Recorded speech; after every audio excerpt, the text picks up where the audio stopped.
10 worst fates suffered by women captured by the Romans.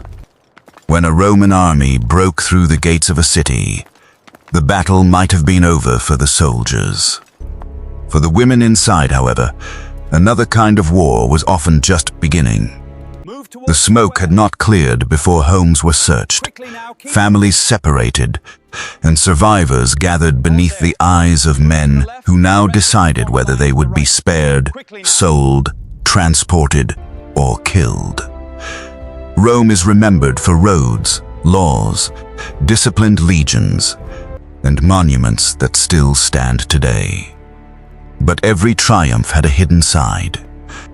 Behind the cheering crowds and victorious generals were captives whose names rarely entered history. For many captured women, survival did not mean safety.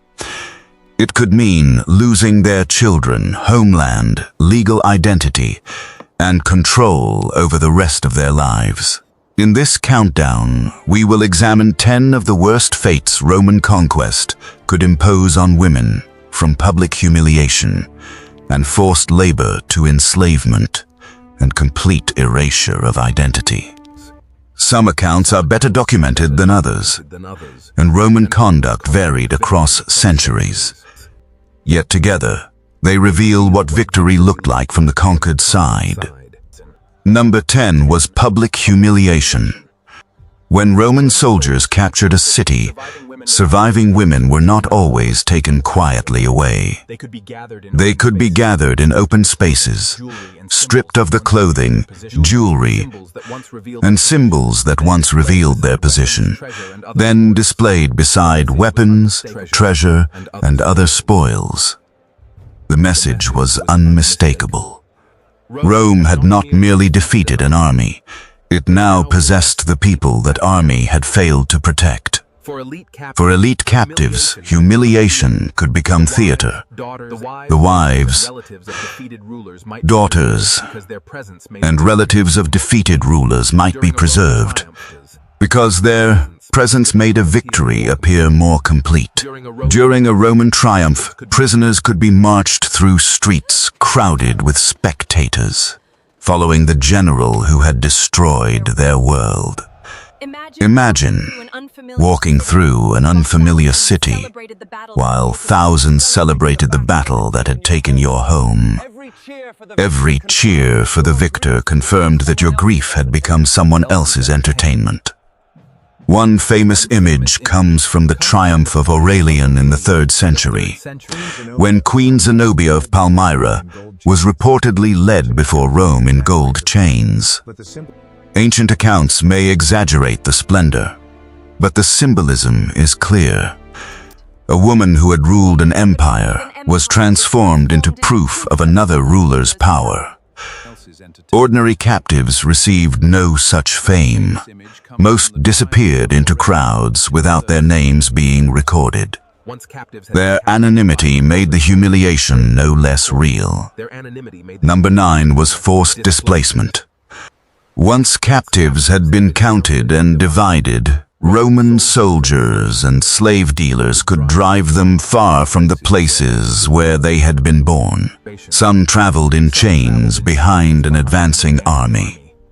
Others were crowded onto ships or marched toward markets hundreds of miles away. Injury, hunger, exposure, and exhaustion made the journey itself another form of punishment. The deepest cruelty was uncertainty. A captured woman might see smoke rising from her town without knowing whether anyone she loved had survived. Each mile made escape less likely and home more distant. Familiar languages gradually disappeared around her. The landscape changed. Even the gods, customs, and faces surrounding her could become strange. Roman expansion moved enormous numbers of people across the Mediterranean world. After major campaigns, captives entered commercial networks capable of carrying them from Gaul, Britain, Greece, Judea, North Africa, or the Danube frontier into households and estates far away. To the victors, this movement was an economic consequence of war. To the captive, it was the deliberate destruction of belonging. For some, the journey ended in Rome. For others, it continued toward isolated farms, distant ports, or private homes, where no familiar voice would ever call them by name again. That is what made displacement more than a change of location. Rome could remove a woman from the community that knew her name and place her somewhere her past meant nothing. She remained alive. But the world in which her identity had made sense was receding behind her. And before she could understand where she was being taken, another terror awaited. The possibility that everyone she loved would be divided and sold separately. Number 8 was the destruction of the family. In the confusion after a Roman victory, captives were rarely allowed to remain together. Soldiers divided prisoners according to value, age, health, and usefulness. A husband might be executed or sent to labor somewhere else. Older relatives could be abandoned. Children might be pulled into a different group before their mother understood that the separation was permanent. For a captured woman, this uncertainty could be more painful than knowing the truth. She might spend years wondering whether her son had survived the march, whether her daughter lived in another household, or whether both had died beside the road. There was usually no official record she could search, no authority required to reunite them, and no message guaranteed to cross the distances between slave markets.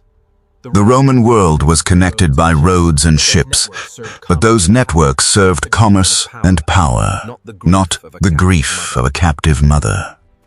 Ancient warfare had always endangered families, yet Roman expansion could turn separation into an organized process. After a settlement fell, human beings became part of the spoils distributed to soldiers or transferred to dealers. Personal bonds carried little weight against ownership. Even when a mother and child were sold together, a later sale, debt, inheritance, or punishment could divide them again. Survival offered no promise of reunion. Number 7 was being sold as property. Once captives reached a market, the violence of conquest took on the appearance of ordinary business. Buyers wanted to know a person's age, health, origin, skills, and perceived temperament. A woman who had once been known as a daughter, farmer, craft worker, priestess, or noblewoman could now be evaluated according to the profit or service someone expected from her. Roman slave sales were governed by rules, but those rules did not restore the captive's humanity.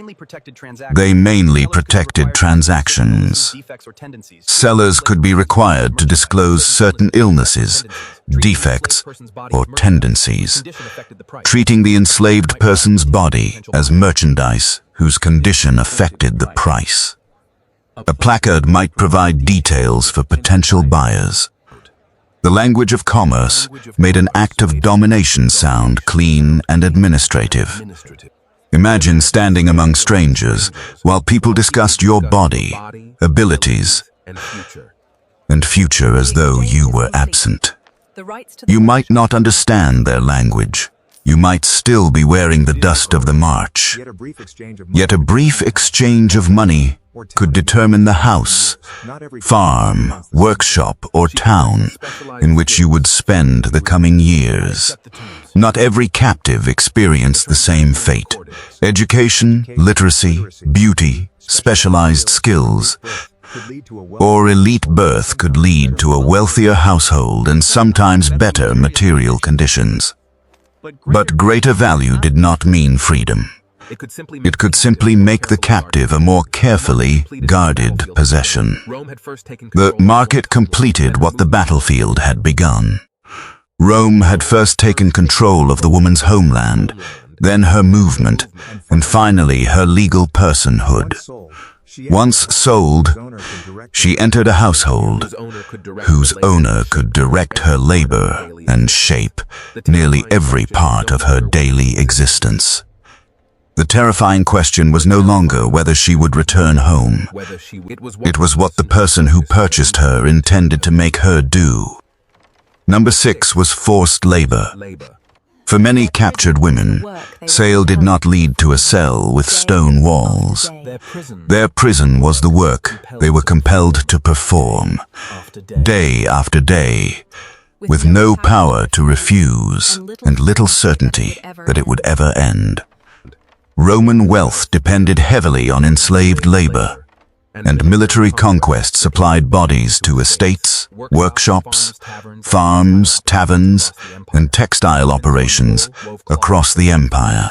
Some women spun wool, wove cloth, prepared food, carried water, cleaned public spaces, or worked beside agricultural laborers from sunrise until darkness. These tasks may sound ordinary, but under slavery, even ordinary work became coercion. The hours, conditions, punishment, and amount of food were controlled by someone else. Illness did not necessarily bring rest. Exhaustion was not an acceptable reason to stop. A captive's value existed in what could be extracted from her body.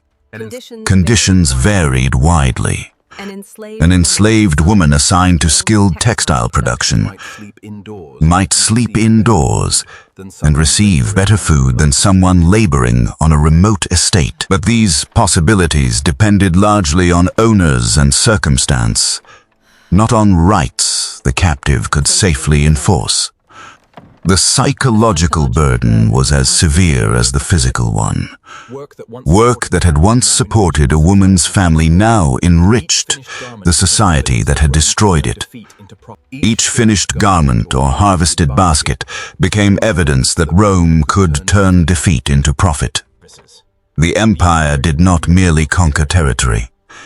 It converted captured lives into energy that kept Roman households and businesses functioning. Number 5 was domestic servitude.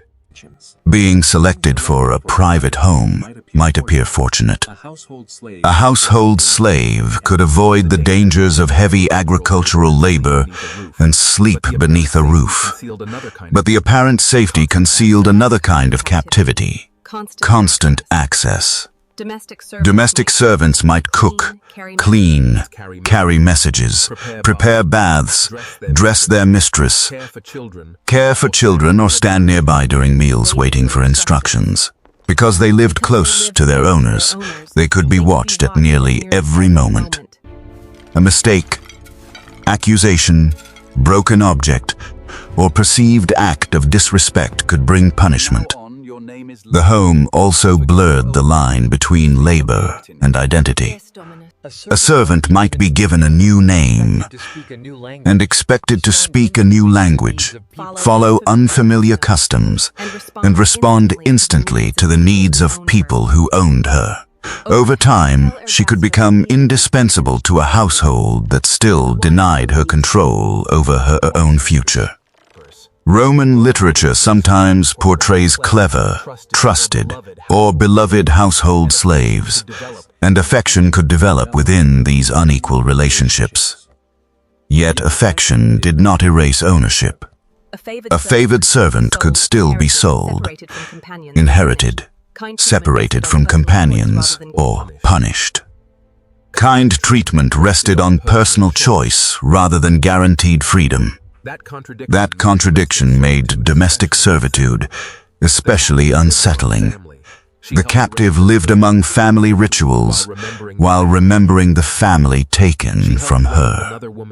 She helped raise another woman's children, while perhaps knowing nothing about her own. She moved through courtyards and decorated rooms, but every doorway remained controlled by someone else. A prison does not always look like a dungeon. Sometimes it looks like a comfortable house in which one person may leave and another may not. And inside that house, forced labor could expose a captive to an even more intimate danger. An owner who believed possession extended beyond her work. Number 4 was sexual exploitation. This is the point where the language of ownership revealed its darkest meaning. A captured woman sold into slavery was not protected by the boundaries that free Roman society claimed to respect. The person who owned her could control not only her labor and movement, but access to her body. What began when soldiers breached a city could therefore continue long after the battlefield had fallen silent. Ancient writers rarely preserved these women's voices. They wrote about generals, treaties, and victories, while the suffering of captives appeared only in passing, as though it were an expected consequence of war. Yet that silence should not be mistaken for safety.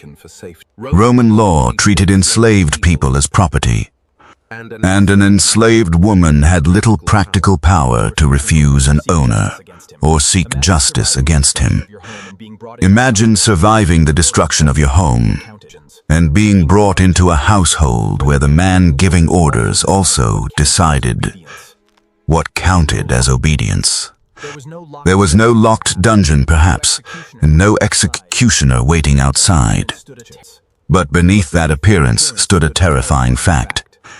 The captive's consent carried almost no legal weight.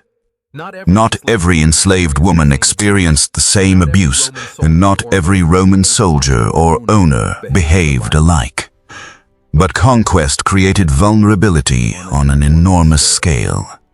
It placed women beyond the protection of their former families and beneath the authority of people who profited from their powerlessness. That is what made this fate so frightening. The danger did not arrive once and disappear. It could exist every day, hidden inside the normal routines of a Roman household. The empire's violence had followed the captive indoors. Number 3 was being forced into a relationship and having that captivity extended to the next generation. Some captured women became concubines or were compelled into unions they had no meaningful freedom to reject. Such arrangements might be described by the household as affection, protection, or partnership. But where one person owned the other, the choice could never be equal. The Roman legal principle was brutally simple. A child's status generally followed that of the mother. If an enslaved woman gave birth, her child was normally enslaved as well, regardless of the father's identity. This meant her captivity could reproduce itself. An owner did not merely command one life. He could claim the lives that came after it. For the mother, this created a particular form of terror.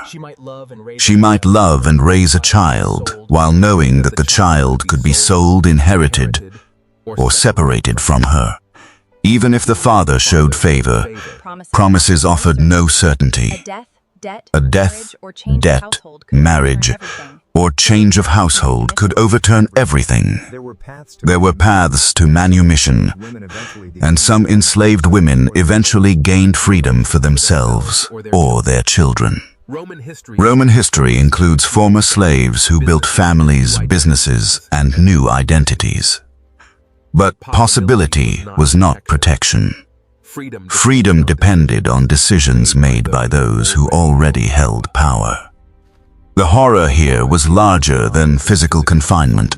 Rome could take a woman from her people, rename her, claim her labor, and then make her fear that her children would inherit the same chains. A battlefield victory could thus reach into a future generation. And for a captive mother, survival was no longer only about what would happen to her. It was about whether the life she created would ever truly belong to itself. Number 2 was being held as a hostage of empire. For ordinary captives, Rome often wanted labor and profit. But when a woman belonged to the family of a king, commander, or rebel leader, her value could become political. She might be kept alive not from mercy, but because fear for her safety could force someone else to obey. Some hostages lived comfortably, yet comfort did not change the central fact. Their freedom depended on the conduct of others, and their bodies stood as security for promises they had not made. One of the most haunting examples is Thusnelda, the wife of the Germanic leader Arminius. Arminius had inflicted one of Rome's most humiliating defeats when 3 legions were destroyed in the Teutoburg forest. Years later, while pregnant, Thusnelda was captured by forces loyal to Rome.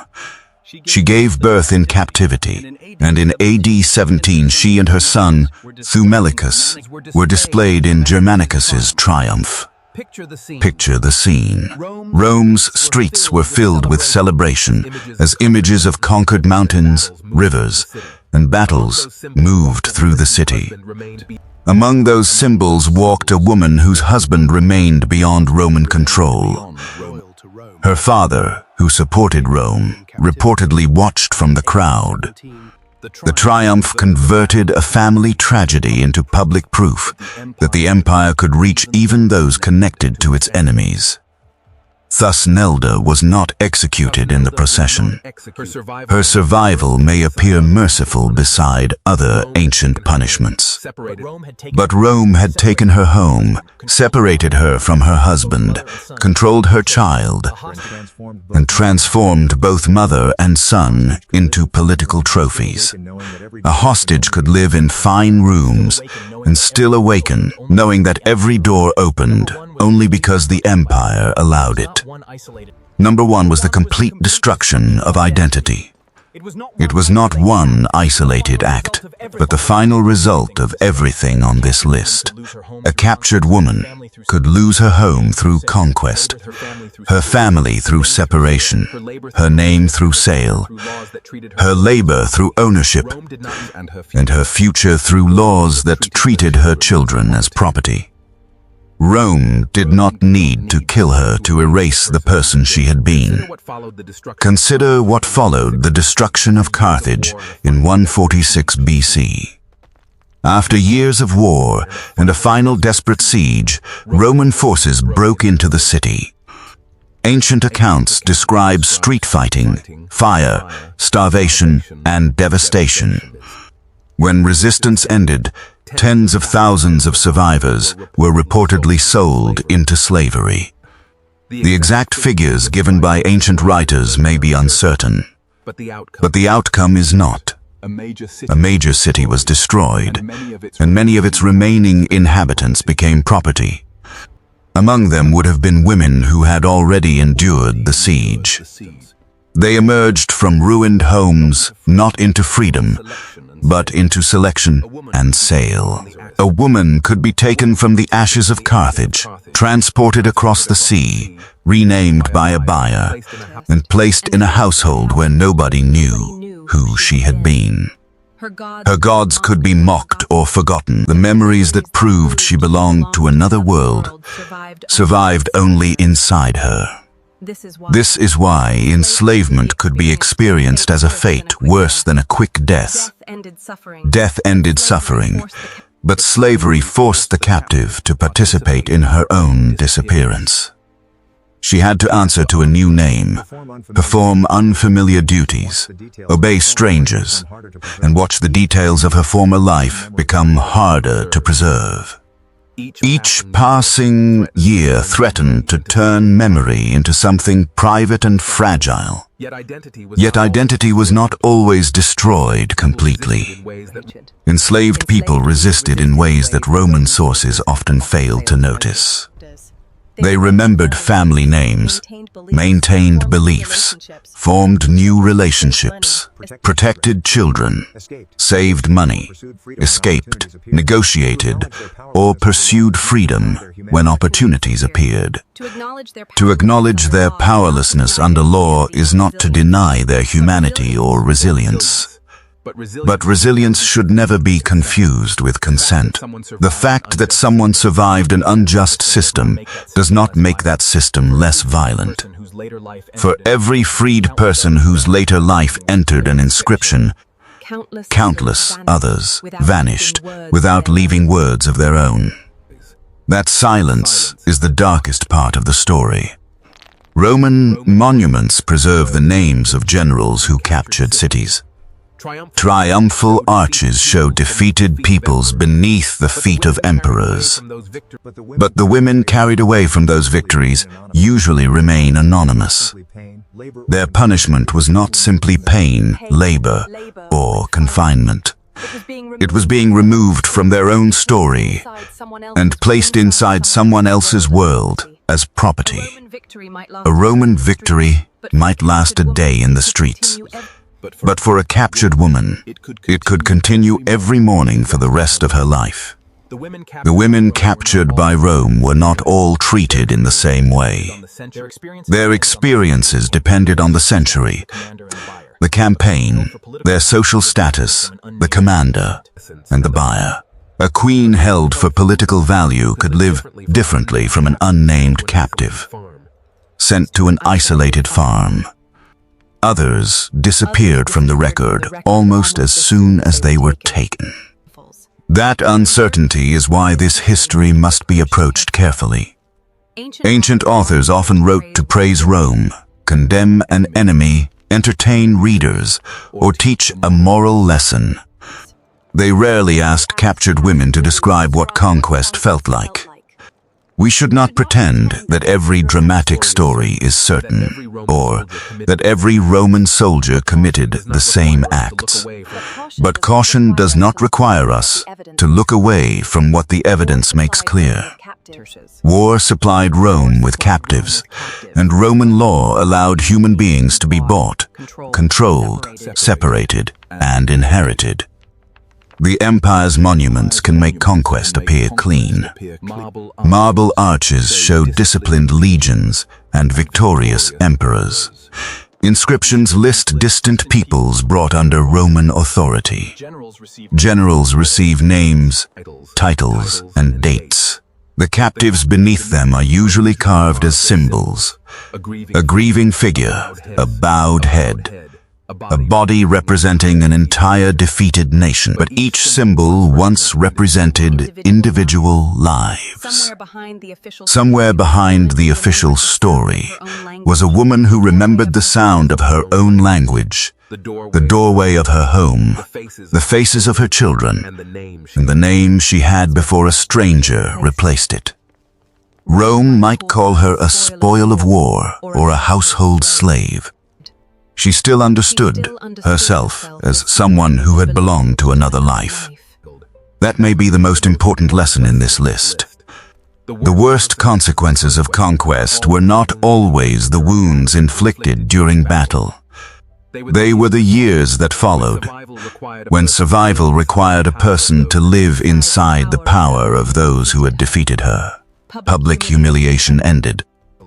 The march eventually stopped. The sale was completed, yet the loss of family, freedom, and identity could continue for decades. Rome gave the world roads, cities, laws, literature, and engineering that still inspire admiration. History becomes dishonest, however, when achievement is remembered without its human cost. Civilization and cruelty were not opposites. They could grow together, supported by the same wealth and protected by the same institutions. The generals called it victory. The crowds called it triumph. For the women taken away, it was the beginning of captivity. Which of these 10 fates do you believe would have been the most terrifying, and why?